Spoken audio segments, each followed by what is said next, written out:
Hello everyone, welcome to PW pharma. My name is Pankaj Dagar और pharma mentor. आज की इस वीडियो में हम लोग डिस्कस करने वाले हैं फार्मास्यूटिकल केमिस्ट्री के कुछ इंपॉर्टेंट एमसीक्यूज जो कि आपको आरआरबी फार्मासिस्ट एग्जाम के लिए हेल्प करेंगे। ठीक है, तो आज के जो टॉपिक है वो टॉपिक है लिमिट टेस्ट और जीआईटी एजेंट्स। ये लेक्चर नंबर 2 है। ठीक है, ये हमारी सीरीज चल रही है जिसमें हम 2000 questions individual subject wise complete करने वाले हैं। ये लेक्चर नंबर 2 है और आज हम लोग डिस्कस करेंगे कुछ इंपॉर्टेंट एमसीक्यूज जिनसे डेफिनेटली आपको हेल्प मिलेगी जब आप प्रिपेयर कर रहे होंगे आरआरबी फार्मासिस्ट एग्जाम के लिए। ठीक है, तो फार्मास्यूटिकल केमिस्ट्री सब्जेक्ट है, तैयार हो एकदम, स्टार्ट कर सकते हैं हम लोग। चलिए, बहुत बढ़िया। तो पहला ही जो क्वेश्चन है वो है आपका, which of the following is not a test for purity. Purity के लिए जब आप किसी भी सब्सटेंस की प्योरिटी चेक कर रहे होते हैं तो उसके लिए इनमें से कौन सा टेस्ट आप परफॉर्म नहीं करेंगे, यानी कि इनमें से कौन से टेस्ट से आपको ये बात नहीं पता चलेगी कि आपका जो सब्सटेंस है वो प्योर है कि इम्प्योर है। ठीक है, चलिए तो बात करते हैं यहां पे सबसे पहले स्पेसिफिक ग्रेविटी। अगर मैं आपसे स्पेसिफिक ग्रेविटी की बात करूंगा तो इसको आप अभी के लिए डेंसिटी से समझ सकते हो। ठीक है, स्पेसिफिक ग्रेविटी को आप डेंसिटी समझ सकते हो अभी। तो डेंसिटी जो होती है वो डेफिनेटली प्योरिटी को वहां पर दर्शाती है, दैट मींस वो रिप्रेजेंट करती है प्योरिटी को। तो ये तो ऑप्शन यहां पर सही है। आपको कौन सा बताना है? जो नहीं दर्शाता होगा, जो रिप्रेजेंट नहीं करता होगा प्योरिटी को। दूसरा क्या है? Melting point. तीसरा क्या है? Boiling point. तो ये तीनों के तीनों जो है वो रिप्रेजेंट करते हैं प्योरिटी किसी सब्सटेंस के। लेकिन अगर मैं बात करूं क्वांटिटी ऑफ द सैंपल की, आप बाजार गए, बाजार से जाके आप 1 किलो आलू खरीद के लाए कि 2 किलो आलू खरीद के लाए कि 3 किलो आलू खरीद के लाए, इस बात से ये तो नहीं रिप्रेजेंट होगा कहीं भी कि वो प्योर है कि इम्प्योर है, खराब है कि सही है। ठीक है, वो तो उसकी क्वालिटी को देखकर ही समझ में आएगा। दैट मीन्स क्वांटिटी जो है वो प्योरिटी को रिप्रेजेंट नहीं करती है। और इसका मतलब ये है कि ऑप्शन डी जो है वो एकदम करेक्ट ऑप्शन है यहां पर। बात क्लियर सभी को? क्लियर बात? चलो अगले क्वेश्चन की तरफ बढ़ते हैं। नेक्स्ट क्वेश्चन क्या है? Limit test are conducted to. Limit test जो परफॉर्म करते हैं, आप सबने परफॉर्म किया होगा अपने में, नेशनल सिलेंडर लेके परफॉर्म किए होंगे। एक ये स्टैंडर्ड, एक हमारे पास सैंपल नेशनल सिलेंडर होता है।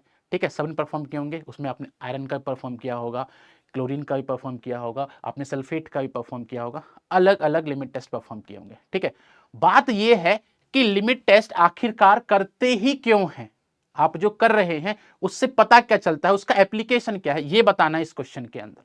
ठीक है, देखो मकसद क्या है इन क्वेश्चंस को कराने का, क्योंकि टाइम बहुत कम है। आरआरबी फार्मासिस्ट के एग्जाम की नोटिफिकेशन कभी भी आ सकती है। ऑल्दो वो मार्च में होना था एग्जाम, बट अभी नोटिफिकेशन नहीं आई कि कब होगा, टेंटेटिव डेट आई थी बस। बट हमको अपनी तैयारी रखनी है, पूरी कंप्लीट करके रखनी है अपनी तरफ से। कभी भी एग्जाम कराओ, कल करा लो, कल करा लो, कोई दिक्कत नहीं है हमको। ठीक है, हम अपनी तैयारी करके रखेंगे। तैयारी जो है, क्योंकि बहुत बच्चे ऐसे होते हैं जो कि जॉब में होते हैं या फिर अभी अपनी कॉलेज लाइफ में चल रही होती है, उनकी कॉलेज लाइफ चल रही है, तो वहां थोड़े से व्यस्त रहते हैं। तो क्यों ना एक ऐसा मेथड निकाला जाए जिससे कि सुपर फास्ट रिवीजन भी हो जाए, कॉन्सेप्ट भी क्लियर हो जाए और प्रैक्टिस भी हो जाए। वही एक तरीका होता है एमसीक्यू प्रैक्टिस करने का। ठीक है, यहां पर हर क्वेश्चन से आपको बहुत सारे कॉन्सेप्ट क्लियर होंगे और साथ ही साथ क्वेश्चन को कैसे डील करना है ये भी आप सीख जाने वाले हो। वही मकसद है इस सीरीज का। ठीक है, चलिए तो यहां पर आपको बताना है कि लिमिट टेस्ट जो है वो कंडक्ट क्यों करते हैं। टू डिटेक्ट द प्रेजेंस और absence of impurities, to quantify the impurities, differentiate the impurities और रिएक्ट विद इंप्योरिटीज। मैं अगर आपको थोड़ा सा याद दिलाऊं, रिकॉल करूं मैं आपको, जब आप लिमिट टेस्ट परफॉर्म करते थे तो वहां पर एक आप स्टैंडर्ड रखते थे नेशनल सिलेंडर के अंदर और एक सैंपल रखते थे। ठीक है, और वहां पर on the basis of intensity of colour और ओपोलेसेंस, उनके बेसिस पर यह चेक करते थे कि इसके अंदर कितनी इंप्योरिटीज प्रेजेंट है, क्या वो लिमिट से ज्यादा है कि लिमिट से कम है। कितनी कम है कितनी ज्यादा है नहीं पता चलती थी। इसीलिए जब भी आप डेफिनेशन पढ़ते थे लिमिट टेस्ट की तो आप हमेशा ऐसे पढ़ते थे, limit test is a semi quantitative analysis या फिर सेमी क्वालिटेटिव एनालिसिस। ये ज्यादा है कम है ये पता चलता था, लेकिन कितना ज्यादा है कितना कम है ये नहीं पता चलता था। क्या चीज? इंप्योरिटीज जो है। ठीक है, तो हम वहां पर जब लिमिट टेस्ट परफॉर्म करते थे तो डिटेक्ट करते थे प्रेजेंस और absence of impurities. Impurities presence है, उस प्रेजेंट है कि नहीं है, एब्सेंट है। ठीक है, ये चीज चेक करते थे। तो सही ऑप्शन जो होगा इसका वो क्या होगा, ए ऑप्शन। आप भी समझ पा रहे होंगे इस चीज को कि ए ऑप्शन मैंने क्यों चीज किया, क्योंकि क्वांटिफाई हम नहीं कर सकते इंप्योरिटीज को, वहां पर हम नहीं बता सकते कि इसके अंदर क्लोराइड की इतनी इंप्योरिटीज प्रेजेंट है, सल्फेट की इतनी इंप्योरिटीज प्रेजेंट है, हम नहीं बता सकते। हाँ, हम ये बता सकते हैं कि स्टैंडर्ड के कंपैरिजन में ये ज्यादा है कि कम है, on the basis of intensity. ठीक है, डिफरेंशिएट कर पाते थे इंप्योरिटीज को, ये तो नहीं बता सकते थे ना हम कि ये सल्फेट की इंप्योरिटीज हैं, क्लोराइड की इंप्योरिटीज हैं, ऐसा तो कुछ नहीं कर पाते थे, तो लिमिट टेस्ट में ऐसा नहीं हो पाता है। देन रिएक्ट करे विद इंप्योरिटीज, ऐसा नहीं। हमारा क्या मतलब है कि हम रिएक्ट क्यों कराएंगे उससे। ठीक है, तो ये तो पर्पस सॉल्व नहीं कर रहे हमारा तीनों के तीनों, दैट मीन्स एक ही ऑप्शन यहां पर सही हो सकता है। चलिए नेक्स्ट क्वेश्चन की तरफ बढ़े। आई होप आपको क्वेश्चंस जो है समझ में आ रहे होंगे और आपको ये भी क्लियर हो रहा होगा कि जब आप क्वेश्चन को पढ़ोगे एक्चुअल एग्जामिनेशन के दिन, उस दिन कैसे उसको सॉल्व करने की कोशिश करोगे। ठीक है, चलो नेक्स्ट क्वेश्चन क्या है। In limit test of sulphate which of the following is used to prevent super saturation. Super saturation का क्या मतलब है। सुपर सैचुरेशन मतलब यह है कि किसी चीज को आपने एक बीकर में घोलने की कोशिश की, ये एक बीकर है आपके पास, यहां पर आपने इस बीकर के अंदर पानी लिया और यहां पर एक सॉल्ट को यहां पर घोलने की कोशिश की, इसके अंदर आप घोलते गए घोलते गए घोलते गए, जितनी इसकी क्षमता थी पानी की घोलने की उतना उसने घोल लिया, उसको सैचुरेशन बोलते हैं। जब आप इसका टेम्परेचर बढ़ा दो और फिर वो घुलने लग जाए, उसको सुपर सैचुरेशन बोलते हैं। ठीक है, वैसी कंडीशन को प्रिवेंट करने के लिए, ऐसा ना हो कि कोई चीज आप घोले जा रहे हो और अब उससे ज्यादा वो नहीं घुल सकती हो, उसको सुपर सैचुरेशन बोलते हैं। ठीक है, ऐसी चीज को प्रिवेंट करने के लिए in case of limit test of sulphate आप क्या यूज करते हो। मैं आपको याद दिला दूं, यहां पर जब आप सल्फेट का लिमिट टेस्ट परफॉर्म करते हो वहां पर आप लोग एक बेरियम सल्फेट रिएजेंट यूज करते हो। Barium sulphate reagent, barium sulphate reagent. ठीक है, यही है सब कुछ, आपका करता धरता सब कुछ यही है, बेरियम सल्फेट रिएजेंट। ये जो बेरियम सल्फेट रिएजेंट होता है बच्चा, ये जो बेरियम सल्फेट रिएजेंट है आपका, ठीक है, इसके अंदर क्या क्या चीजें होती हैं। बेरियम क्लोराइड, बेरियम क्लोराइड, और इसके अंदर होता है आपका potassium sulphate, potassium sulphate,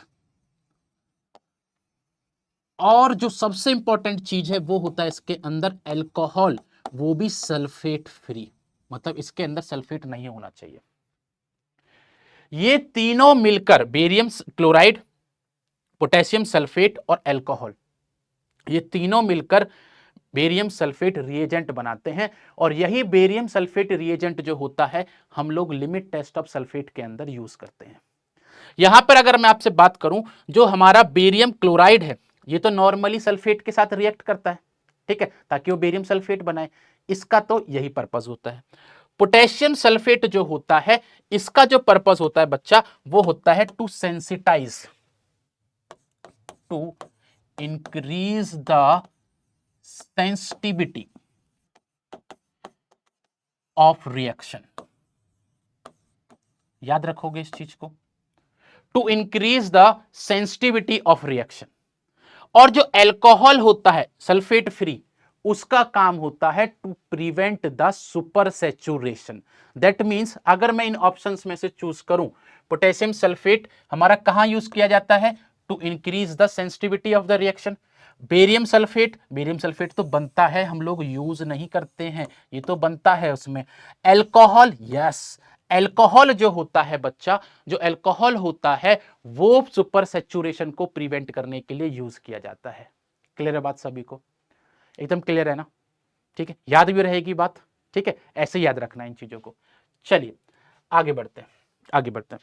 next question जो है वो आपका लिमिट टेस्ट ऑफ आयरन से है।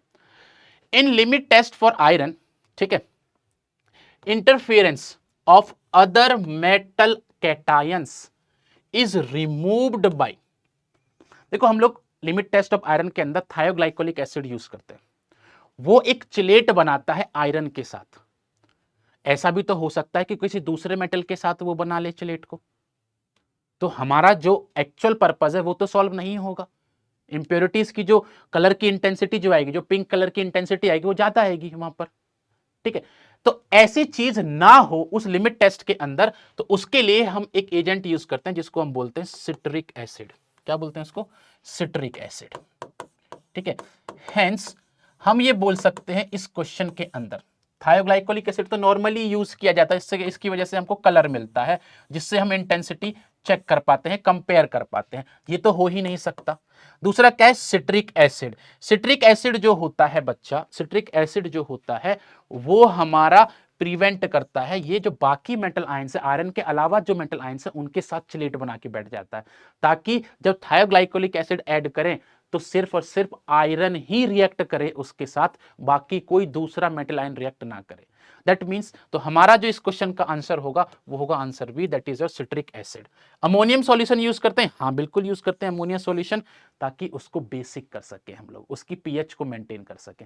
ठीक है, उस पर्पस के लिए हम लोग अमोनियम सॉल्यूशन यूज करते हैं। तो लिमिट टेस्ट ऑफ आयरन के अंदर जो हमारा दूसरे मेटल कैटायंस को रिमूव करने का काम होता है वो किसका होता है? सिट्रिक एसिड का। किसका होता है? सिट्रिक एसिड का। ठीक है, कहां से मिलता है सिट्रिक एसिड? सर जितने भी नींबू, संतरा, मौसमी, जितने भी सिट्रस फ्रूट्स होते हैं उनके अंदर सिट्रिक एसिड होता है। ठीक है, चलिए उसके बाद the usual limit for heavy metal as per IP is, मतलब कि जो नॉर्मली एक ऐसी लिमिट कि हाँ हैवी मेटल्स इतनी लिमिट तक होंगे तो चल जाएंगे, as per what? As per Indian pharmacopoeia. As per Indian pharmacopoeia क्या लिमिट है वो? 10 ppm है क्या? 20 ppm है क्या? 30 ppm है क्या? 40 ppm है क्या? ppm मतलब पार्ट्स पर मिलियन। पार्ट्स पर मिलियन, मिलियन में से इतने पार्ट उसके होंगे।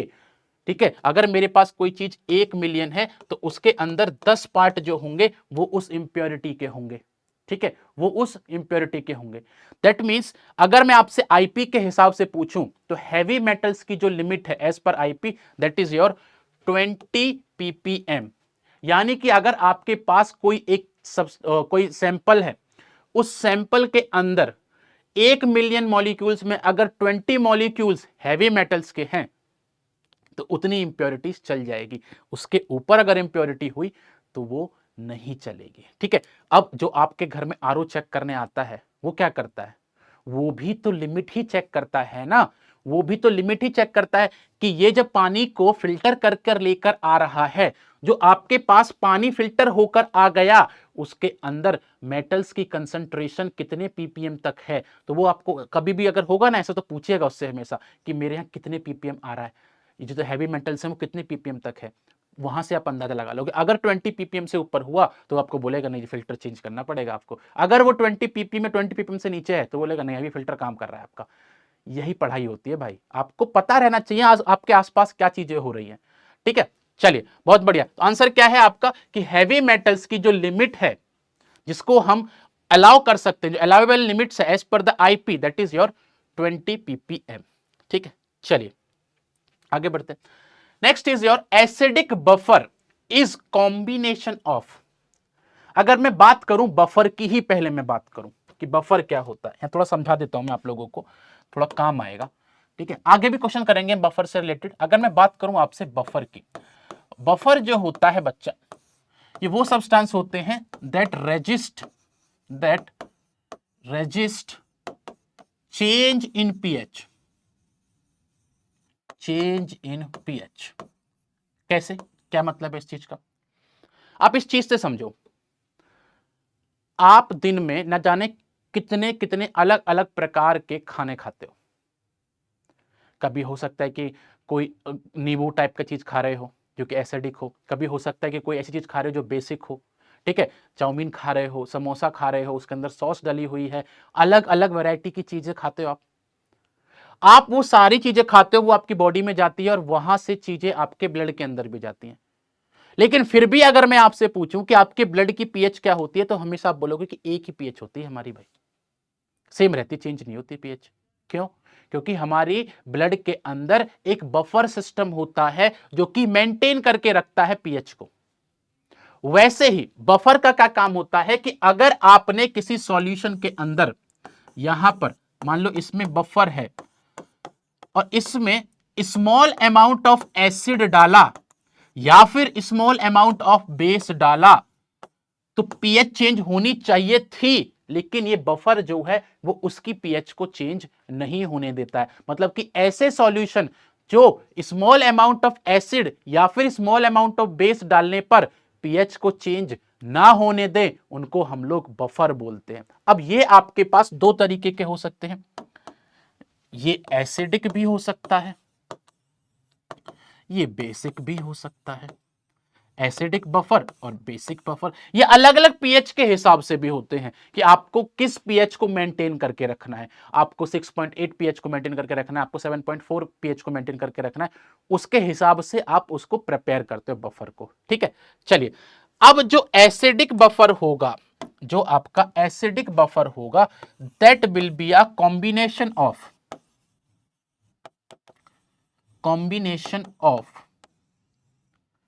weak acid and its salt with strong base. वैसे अगर मैं बेसिक की बात करूं, यहां पर, तो ये क्या होगा, weak base and it's salt with strong acid, ये होता है buffer. This is your buffer. क्या करेंगे, इनका काम क्या है, काम सिंपल इनका इतना है कि जब ये जहां रहेंगे वहां अगर आप कोई सब्सटेंस डालते हो, चाहे वो एसिडिक नेचर का हो या बेसिक नेचर का हो, ये पीएच को चेंज नहीं होने देंगे। ठीक है, चलिए बहुत बढ़िया। अब मैं अगर इनके एग्जाम्पल की बात करूं आपसे, इसके कोई एग्जाम्पल दे सकते हो सर? बिल्कुल दे सकते हैं। यहां दे दूं क्या एग्जाम्पल? चलो, CH3COOH, ये एक वीक एसिड है। This is your acetic acid, ये वीक एसिड है।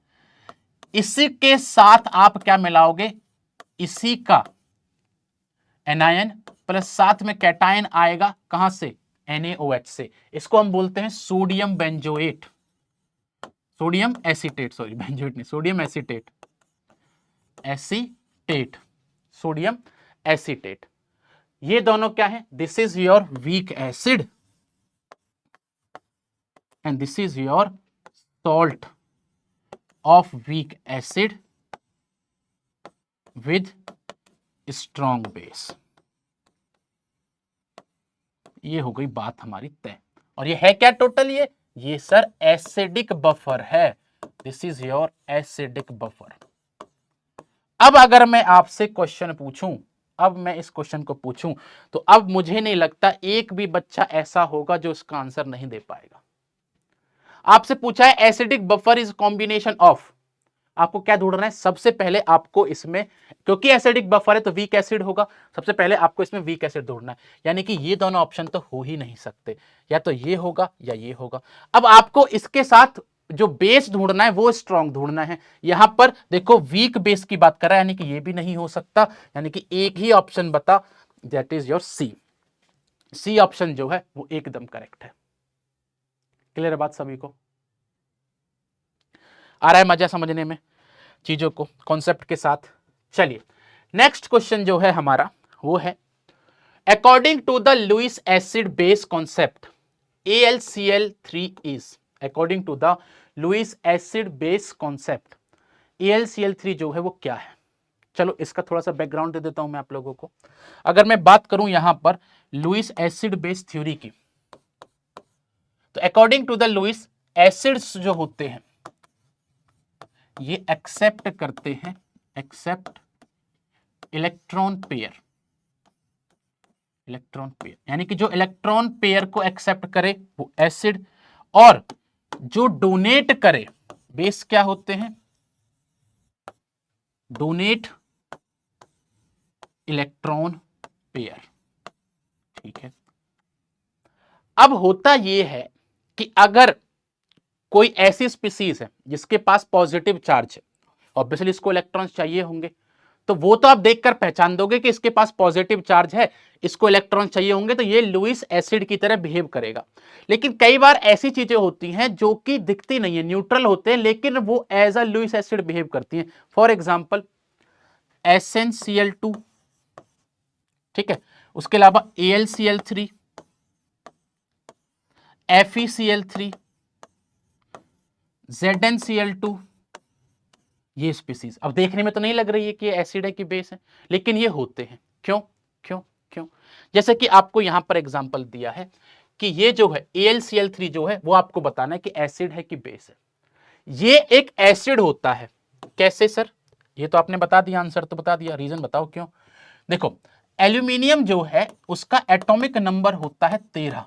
अगर इसकी इलेक्ट्रॉनिक कॉन्फ़िगरेशन लिखोगे तो ये आएगी 2 8 3, यानी कि इसकी बैलेंस सेल के अंदर, इसकी बैलेंस सेल के अंदर 3 इलेक्ट्रॉन्स हैं। ठीक है, यहां एल्यूमिनियम आया, इसने 3 क्लोरीन के साथ बॉन्ड बना लिया, ये बन गया बॉन्ड 1 2 3 4 5 6। एक एक इलेक्ट्रॉन इसको क्लोरीन से मिला, 3 इलेक्ट्रॉन इसके पास थे, तो टोटल इलेक्ट्रॉन कितने हो गए? 6 इलेक्ट्रॉन। लेकिन ऑक्टेट कंप्लीट करने के लिए इसको कितने इलेक्ट्रॉन्स चाहिए? 8 इलेक्ट्रॉन्स। हैं कितने? 6 इलेक्ट्रॉन्स। यानी कि अभी भी ये 2 इलेक्ट्रॉन्स के लिए भूखा है, यानी कि ये अभी भी इलेक्ट्रॉन डेफिशिएंट है। दैट मींस जिसके पास इलेक्ट्रॉन्स की कमी होगी वो कैसा बिहेव करेगा? इलेक्ट्रॉन्स का भूखा की तरह बिहेव करेगा। और इलेक्ट्रॉन्स का भूखा मतलब एसिड। कैसा एसिड? Lewis acid. ठीक है, ऐसे कंपाउंड्स जिनके सेंट्रल एटम का ऑक्टेट या डुप्लेट कंप्लीट ना हो उनको हम लुईस एसिड बोलते हैं। क्या बोलते हैं? लुईस एसिड बोलते हैं। बात समझ में आई सभी को? फिर से समझा दूं, क्योंकि इसका ऑक्टेट कंप्लीट नहीं था तो ये क्या कर रहा था? ये यहां पर एक्ट कर रहा था एज लुईस एसिड। ठीक है, चलो आगे बढ़ते हुए नेक्स्ट क्वेश्चन क्या है? The buffer present in water soluble radio OPEC contrast media is. सबसे पहले तो ये समझ लो कि रेडियो ओपेक कॉन्ट्रास्ट मीडिया जो होता है आपका, ये मीडिया आपको हेल्प करता है एक्सरे निकालने के अंदर। किसी इमेज को अगर आपको देखना है तो उसके लिए आपको क्या करना पड़ेगा? एक वाटर सॉल्युबल सब्सटेंस चाहिए जो कि जो एक्स रेज है उसको रिफ्लेक्ट कर सके ताकि उसकी इमेज बन सके। उसके अंदर आपको यह बताना है कि कौन सा बफर सिस्टम प्रेजेंट होता है। तो ऐसे केस में जो सिट्रेट बफर होता है वो प्रेजेंट होता है जब आपको एक्सरे लगाना हो और उस टाइम पर आपको रेडियो ओपेक कॉन्ट्रास्ट मीडिया चाहिए, तो उसके अंदर आप क्या करोगे? सिट्रेट बफर यूज करोगे। ठीक है, चलिए नेक्स्ट क्या है हमारे पास? Which of the following is not an acid? इनमें से कौन सा, याद रखना क्या लिखा हुआ है? Not an acid. कौन सा एसिड नहीं है? पहला क्या है हमारे पास? Nitric acid. दूसरा क्या है हमारे पास? Acetic acid. तीसरा क्या है? Sulphuric acid. ये क्या है? Sodium hydroxide. और सोडियम हाइड्रोक्साइड हम जानते हैं कि ये एक बेस होता है, यानी कि यहां दिमाग लगाने की जरूरत है ही नहीं, ये तो हम ऐसे ही सॉल्व कर देंगे, ये तो हम ऐसे ही सॉल्व कर देंगे। चलिए बहुत बढ़िया। नेक्स्ट क्वेश्चन क्या है हमारा? Which is known as spirit of salt? Spirit of salt, मैं आपको एक बात बता दूं यहां पर, ये वाला क्वेश्चन जीपैट 2024 में ही पूछा है। रिसेंटली ये क्वेश्चन पूछा गया जीपैट 2024 में। दैट मीन्स कि अब अगर कोई भी फार्मासिस्ट का एग्जाम होगा या डीआई का एग्जाम होगा तो वो जब भी एग्जाम बनाते हैं, जब क्वेश्चन पेपर बनाते हैं ना, वो हमेशा या तो प्रीवियस ईयर के फार्मासिस्ट एग्जाम के क्वेश्चन पेपर्स को उठाते हैं या फिर जीपैट के क्वेश्चन पेपर्स को उठाते हैं और वहां से उठाकर एक साथ मिलाकर क्वेश्चंस बनाते हैं कि हाँ भाई ऐसे क्वेश्चंस बन सकते हैं। ठीक है, तो ये क्वेश्चन मिलने के चांसेस हैं क्योंकि रिसेंटली पूछा गया जीपैट 2024 में। स्पिरिट ऑफ सॉल्ट जो है वो किसको बोलते हैं? हम लोग स्पिरिट ऑफ सॉल्ट बोलते हैं हाइड्रोक्लोरिक एसिड को। Hydrochloric acid that is your HCl, इसको हम लोग स्पिरिट ऑफ सॉल्ट बोलते हैं। ठीक है, इसको हम लोग स्पिरिट ऑफ सॉल्ट बोलते हैं। ठीक है, चलिए आप जानते होंगे कि एसिटिक एसिड को हम लोग विनेगर बोलते हैं, आप जानते होंगे। और एसिटिक एसिड जो होता है वो ग्लेशियल एसिटिक एसिड के अंदर पानी मिलाने के बाद बनता है। ठीक है, चलिए आगे बढ़ते हैं बच्चा। Systemic antacid is, systemic antacid मतलब ऐसे एंटा एसिड्स जो कि एब्जॉर्ब होकर आपके ब्लड सर्कुलेशन के अंदर जा सकते हो, उनको सिस्टमिक एंटा एसिड्स बोलते हैं।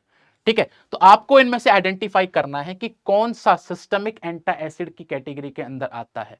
एल्यूमिनियम हाइड्रोक्साइड जेल नहीं, मैग्नीशियम सल्फेट नहीं, sodium bicarbonate yes. Sodium bicarbonate जो है इसी को हम लोग सिस्टमिक एंटा एसिड बोलते हैं, क्योंकि इसके अंदर कैपेबिलिटी होती है कि ये हमारी बॉडी में जाने के बाद ये एब्जॉर्ब होता है और एब्जॉर्ब होने के बाद ये ब्लड सर्कुलेशन के अंदर एंटर कर सकता है। ठीक है, this is your systemic bicarbonate. ठीक है, चलो बहुत बढ़िया। नेक्स्ट है हमारे पास dimethicone. Dimethicone is the other name of, इनमें से किसका नाम है डाइमेथिकॉन? डाइमेथिकॉन जो होता है ये हमारा एक जीआईटी एजेंट ही होता है, जो कि हमारे जो म्यूकोसल लेयर होती है स्टमक के अंदर, म्यूकोसल लेयर जो होती है उसके ऊपर एज अ कवरिंग बना लेता है, ताकि जब एसिड बहुत ज्यादा हो बॉडी के अंदर तो उससे म्यूकोसल लेयर को प्रिवेंट कर सके। ठीक है, और उसके अलावा ये डाइमेथिकॉन जो होता है ये हमारा जो बहुत ज्यादा गैस बनती है फिर उस चीज के लिए भी हेल्प करता है। ठीक है, उस चीज को गैस बनने को भी प्रिवेंट करता है।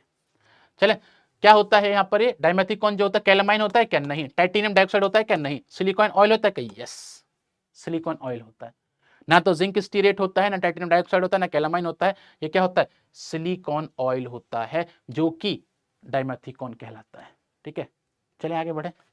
चलिए नेक्स्ट क्या है हमारे पास? Which among the following is used as a systemic acidifier. याद रखना, सिस्टमिक एसिडिफायर मतलब कि अगर हमको अपने ब्लड सर्कुलेशन की पीएच को एसिडिक अगर करना हो तो उसके लिए कोई सब्सटेंस हम यूज करेंगे तो उसको हम सिस्टमिक एसिडिफायर बोलेंगे। और ऐसे केस में जो हम यूज करते हैं वो होता है हमारा ammonium chloride. Ammonium chloride NH4Cl, ammonium chloride होता है ये। अमोनियम क्लोराइड जो होता है इसी को हम लोग सिस्टमिक एसिडिफायर यूज बोलते हैं। ठीक है, चलिए नेक्स्ट क्वेश्चन क्या है हमारा? Next question is in combination antacids magnesium salts are added. Combination जब भी अगर आप कोई एंटा एसिड बनाते हो तो उसके अंदर मैग्नीशियम सॉल्ट ऐड कर देते हो, बताओ क्यों? For immediate onset action, to decrease the production of acid in GIT, to enhance taste and appearance, या फिर फॉर लैक्सेटिव एक्शन। मैं आपको एक चीज बताता हूं, एल्यूमिनियम हाइड्रोक्साइड एक एंटा एसिड होता है, मैग्नीशियम हाइड्रोक्साइड एक एंटा एसिड होता है। प्रॉब्लम यह होती है जो एल्यूमिनियम हाइड्रोक्साइड है, जो एल्यूमिनियम हाइड्रोक्साइड है उसका एक साइड इफेक्ट है, एक मैग्नीशियम हाइड्रोक्साइड का साइड इफेक्ट है। ठीक है, जो एल्यूमिनियम हाइड्रोक्साइड है वो कॉन्स्टिपेशन कॉज करता है और जो मैग्नीशियम हाइड्रोक्साइड है वो डायरिया कॉज करता है। तो इन दोनों को इंडिविजुअली नहीं दे सकते, इनको कॉम्बिनेशन में देते हैं और जिसको हम बोलते हैं क्या? मेगाल्ड्रेट। बहुत बच्चों ने इसका नाम भी सुना होगा। मेगाल्ड्रेट is the combination of aluminium hydroxide and magnesium hydroxide, ताकि एक फ्लो बना रहे, मेंटेन रहे, क्योंकि जो एल्यूमिनियम हाइड्रोक्साइड होगा वो क्या करेगा? कॉन्स्टिपेशन कॉज करेगा। जो हमारा मैग्नीशियम हाइड्रोक्साइड क्या कॉज करता है? डायरिया कॉज करता है। तो इन दोनों का कॉम्बिनेशन बना रहे इसीलिए यूज करते हैं मेगाल्ड्रेट, दोनों का कॉम्बिनेशन। ठीक है, तो जो हमारा मैग्नीशियम सॉल्ट यूज करते हैं उसका पर्पस होता है for laxative action, for laxative action. अब ज्यादा मैग्नीशियम हाइड्रोक्साइड खा लोगे तो उससे क्या हो जाएगा? डायरिया कॉज हो जाएगा। ठीक है, चलिए आगे बढ़ते हैं। नेक्स्ट क्वेश्चन क्या है? Calcium carbonate is used as, calcium carbonate किसकी तरह यूज किया जाता है? एंटा एसिड, एसिडिफायर, बफर और या फिर रेस्पिरेटरी स्टिमुलेंट? ये तो नहीं हो सकता, बफर नहीं, हमको पता है बफर क्या होता है। ठीक है, एसिडिफायर भी ये यूज नहीं हो सकता, एक ही ऑप्शन बचा that is your antacid. Calcium carbonate जो होता है वो एंटा एसिड की तरह यूज किया जाता है।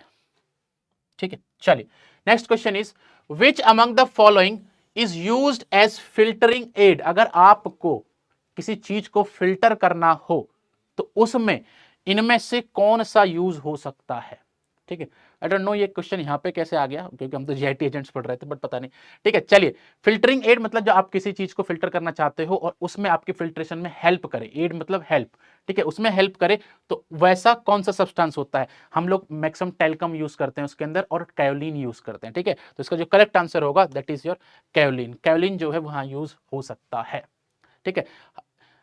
हाइड्रोक्सी मिथाइल सेलुलोज एचएमसी जो होता है ये एक पॉलीमर होता है, ये यूज नहीं हो सकता कभी भी। कैल्शियम कार्बोनेट भी यूज नहीं हो सकता, जो कि कैल्शियम कार्बोनेट मतलब चॉक पाउडर यार, चॉक पाउडर। ठीक है, और मिथाइल सेलुलोज जो होता है ये भी एक पॉलीमर होता है, यानी कि ये तो यूज नहीं हो सकते। एक ही बच्चा, दैट इज योर कायोलिन। ओके, चलो नेक्स्ट क्वेश्चन क्या है? नेक्स्ट क्वेश्चन इज मेगाल्ड्रेट, इसी की तो बात कर रहा था मैं अभी। मेगाल्ड्रेट जो है इज मेड अप ऑफ, ये दो चीजों का बना हुआ है, अभी तो बताया था मैंने आप लोगों को किस किस चीज का बना हुआ है। एल्यूमिनियम हाइड्रोक्साइड, मैग्नीशियम ट्राइसिलिकेट, नहीं। Magnesium hydroxide, aluminium hydroxide, yes, ये तो मैंने बताया था। क्यों? क्योंकि जो हमारा एल्यूमिनियम हाइड्रोक्साइड होता है वो कॉन्स्टिपेशन कॉज करता है, और जो मैग्नीशियम हाइड्रोक्साइड होता है वो क्या कॉज करता है? डायरिया कॉज करता है। तो इन दोनों का, समझ गए ना? एकदम समझ गए ना? चलो बहुत बढ़िया। आगे का question, preparation of aluminium hydroxide jail, जब भी आप एल्यूमिनियम हाइड्रोक्साइड जेल अगर बना रहे होगे तो उसमें क्या ध्यान रखना है आपको कि उसके अंदर एल्यूमिनियम हाइड्रोक्साइड जो है वो 3.5% से कम नहीं होना चाहिए, वरना वो अपना एंटी एसिड वाला इफेक्ट नहीं देगा। और वो ज्यादा नहीं होना चाहिए कितने परसेंट से, क्योंकि उससे ज्यादा हो गया तो उसका साइड इफेक्ट आना स्टार्ट हो जाएगा, कॉन्स्टिपेशन वाला। ठीक है, तो यहां पर 3.5% से कम नहीं होना चाहिए और 4.5% से ज्यादा नहीं होना चाहिए, उसको मेंटेन करके रखते हैं while you are preparing aluminium hydroxide gel as a anti acid. ठीक है, चलो नेक्स्ट क्वेश्चन क्या है? Next question is dash not absorb to a significant extent and thus do not exert a systemic effect. इन चारों में से कौन सा हमारे ब्लड सर्कुलेशन के अंदर एंटर नहीं कर सकता, और क्योंकि वो एंटर नहीं कर सकता है एक सफिशिएंट अमाउंट में, तो वो सिस्टमिक इफेक्ट नहीं दिखाएगा। सिस्टमिक एंटासिड ये तो होते हैं एब्जॉर्ब, ये तो दिखाते हैं सिस्टमिक इफेक्ट। गैस्ट्रिक एसिडिफायर्स अभी बताया था मैंने आपको, गैस्ट्रिक एसिडिफायर्स जो होते हैं वो भी एब्जॉर्ब हो जाते हैं। ठीक है, देन एक ही ऑप्शन बचता है यहां पर, that is your non systemic. खुद ही चिल्ला चिल्ला के बोल रहा है, मेरे को पढ़ लो प्लीज, मेरे आगे लिखा हुआ है नॉन सिस्टमिक। नॉन सिस्टमिक मतलब जो सिस्टम के अंदर इफेक्ट ना दिखा पाए, यानी कि आपके ब्लड सर्कुलेशन के अंदर इफेक्ट ना दिखा पाए, उसको क्या बोलते हैं? Non systemic antacid. यानी ऑप्शन सी जो होगा वो यहां पर करेक्ट ऑप्शन है। नेक्स्ट क्या क्वेश्चन है हमारे पास? Dash is commonly synthesized by the Solvay process. Solvay process होता है एक सिंथेसिस का प्रोसेस होता है, तो इनमें से कौन सा जो है वो सोलवे प्रोसेस से बनाया जाता है या फिर उसकी सिंथेसाइज की जाती है? ठीक है, तो मैंने ये क्वेश्चन आप लोगों को करा, ये लास्ट क्वेश्चन है इसलिए मैं आपको बता देता हूं अभी भी। अगर आपको कम टाइम में ज्यादा आउटपुट चाहिए अपनी प्रिपरेशन का, तो ये सबसे बेस्ट तरीका होता है कि आप क्वेश्चंस करो, उनके ऑप्शंस को समझो, क्वेश्चंस की लैंग्वेज को समझने की कोशिश करो और उससे अपने कॉन्सेप्ट को क्लियर करो। ठीक है, उसके अलावा ऑब्वियसली आप जो अच्छी अच्छी बुक्स हैं उसको पढ़ते रहो और कॉन्सेप्ट अलग से भी इकट्ठे करते रहो, लेकिन एमसीक्यूज प्रैक्टिस करना बहुत जरूरी है। ठीक है, तो ये हमारे क्वेश्चन थे फार्मास्यूटिकल केमिस्ट्री के। आई होप आप लोगों को मजा आया होगा पढ़ने में, आप लोगों का एक्सप्लेनेशन भी पसंद आया होगा। उसके अलावा अगर आपको कुछ और चाहिए तो प्लीज कमेंट्स में जरूर बताइएगा, मैं नेक्स्ट वीडियो में उसको ऐड कर दूंगा। ठीक है, चलिए, तो यहां पर क्या है हमारे पास? सोडियम बाइकार्बोनेट जो होता है, सोडियम बाइकार्बोनेट जो होता है NaHCO3, इसको हम सॉल्वे प्रोसेस से सिंथेसाइज करते हैं। ठीक है, सो आज के लिए हम इतना ही रखेंगे। Thank you so much for joining. I hope आपको मजा आया होगा। तैयारी अपनी जारी रखिएगा, एग्जाम कभी भी आए उससे कोई फर्क नहीं पड़ने वाला, आपको एकदम तैयार रहना है। एकदम जैसे सैनिक तैयार रहता है ना बॉर्डर पे, वैसे ही आपको तैयार रहना है कि आपसे अगर बोला जाए आप सो के उठे, अगले दिन बोला गया कि एग्जाम है, हाँ ठीक है चलो, ऐसे तैयार रहना है आप लोगों को। ठीक है, जिस दिन ये वाला एटीट्यूड आ जाएगा ना, फिर आपके सामने कोई भी एग्जाम आ जाए आप सारे एग्जाम क्वालिफाई कर लोगे। ठीक है, thank you so much for joining, will meet in next class. Thank you everyone.